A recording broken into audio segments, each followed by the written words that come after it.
rewe kan juba police no da gor kan man jiro kan longwar akok ka doban na gashig da kan wudu da dalar no longwar akok reto police ka kor te kamen dalar longwar akok ka gwasan jiro da tutin da malakia police station rewe kan juba longwar akok shek da Rebecca Anyon Kot yen nur kan ka pa kana wun mishala kech manu gwaden kwala barten longwar en mo to ka tabade jen dio PM ka hay melakal cemetery ke shanka dio longwar do mai shu shulep ka shu ga shuba ya kan dangro cha ga je shi ka liu wazan dana je roten cha chek cha je to cha bar ka de daro kel cha ba to de kel ren cha ber ka de ka cha ram do dien cha je kan la wuta bar ka de bakel longwar dero re jide dero wada dero ka gwaza wulo de ma ka do kel cha dere cha je ber ka je yana cha la police ne tintere wi ka juba kana lar ai radio alla do ban na longwar na ga shek da ka je ka ne wuda mo ngoda kana nga je mu amu mi to na longwar na ga shek da mo cha lar ramshi lar no to shi mandan ke dor lar ne ya lar ako fonde jen le ma je le shek da kan yang man ke ngwadan jelga ke ka ñu ke ka juro ro chuto ba ka jen tiang mo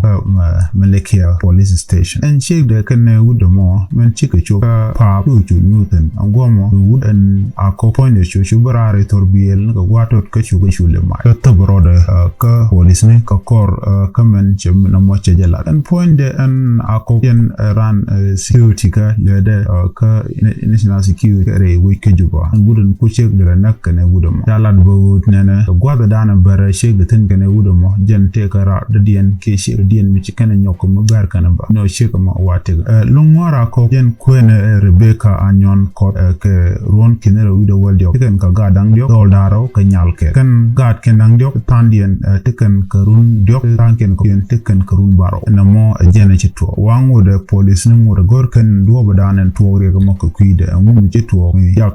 ko to be shek de be jena ne mo da dana ci ga jekel ki gudu ci ga jekel mu gi ka ta culture man to re wo ka sa Sudan ka kuiman man mishiran mi ci jien ci ku de dien daraja goro ci de lu jok ko be ngaje to ba mi je ba je la chawde wo mu gi yena an to bi shek ba je nak chawde kana goro manana ci goro ke be jien bo ku goro de ka bo lu chang yo no mo ari ngudi de la wude de ja je en na me de je gujo to siang mi je ba ko wut ko wun mi siang ajo ci shek de ci shi ke shek ci wude dien de pale je wo de shek jo ci konda de goro to be tegge be je ba en culture mo ke siang to ko na ku ji so Sudan yo brand jien be shek de be je to cer ko ci mi je ke je la de mo de jo chanda de goro to be yede be je ba me je na ci to ko wut ka sa Sudan wude mo shek de chejana kan wude di ko ci shek de jien do karara din ke ci ko nen ke murkan kamishal pa e gwada dala na mo ana mo jien da na ci ro de la and culture mo de je ka ron ke mi ci jen de na dial de ran mi ci wuce lok de ci de la ci de ajun yan ci je lugo karara din bo mu waje captain break buka